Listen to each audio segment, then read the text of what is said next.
Au XIXe siècle, un millionnaire américain décide d'envahir des pays par ses propres moyens. Il fonde 2 républiques dont il est président. Publié le 25/5/2025 à 20:10. Ma force réside dans l'expérience que j'ai dans de nombreux domaines qui m'aident à avoir une vision particulière sur les actualités tech du moment. Et si l'ambition d'un seul homme suffisait à redessiner les frontières d'un continent? Dans l'ombre des empires, un aventurier américain se proclame chef d'État qu'il a lui-même conquis.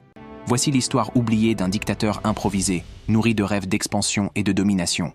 Au XIXe siècle, un millionnaire américain décide d'envahir des pays par ses propres moyens. Il fonde 2 républiques dont il est président. Aujourd'hui, les milliardaires se livrent à leur propre course spatiale avec pour ambition affichée de sauver l'humanité d'elle-même.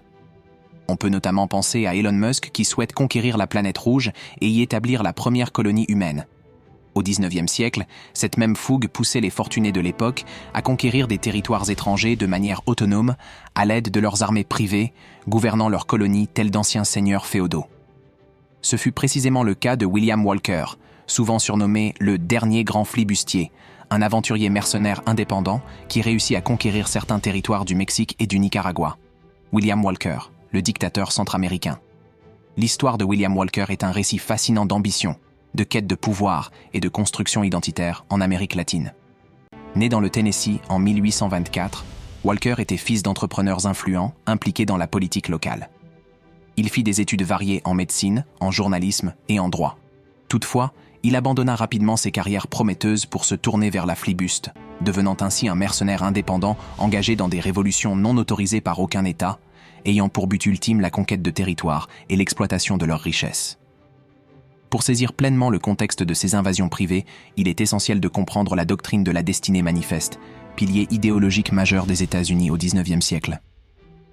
Cette doctrine justifiait l'expansion territoriale américaine en Amérique du Nord par la conviction que les États-Unis étaient une nation élue, disposant d'un droit divin à étendre sa civilisation.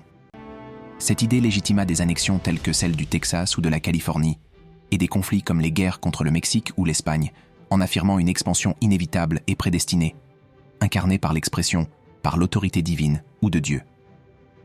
Cette idéologie influença profondément les politiques interventionnistes et expansionnistes, résumées dans cette fameuse phrase de Thomas Jefferson. L'Amérique a un hémisphère pour elle seule. Âgé d'à peine 29 ans, Walker recruta en 1853 une troupe de 32 mercenaires esclavagistes américains et entreprit une campagne militaire vers les frontières méridionales des États-Unis à la manière d'un Hernán Cortés moderne, en quête de richesse et de gloire. Leur aventure fut couronnée de succès. Ils s'emparèrent rapidement des villes mexicaines de La Paz et d'Ensenada. Walker s'autoproclama président de la République de Sonora et s'empressa d'instaurer des lois favorables à l'esclavage pour tirer rapidement profit de sa conquête. Son règne fut toutefois bref.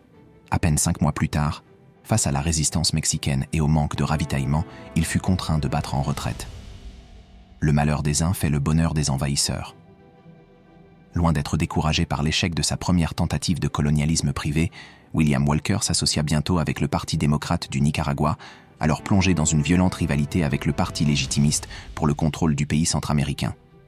Walker y vit une excellente occasion de s'immiscer dans ce conflit interne et proposa aux élites locales un soutien militaire destiné à atteindre leurs objectifs, tout en poursuivant ses propres intérêts économiques. Après une victoire décisive lors de la bataille de Granada, grâce à une armée de mercenaires surnommée les Immortels, il fut symboliquement proclamé président, imposant aussitôt les lois et les coutumes américaines. Walker appliqua une politique coloniale sévère et autoritaire.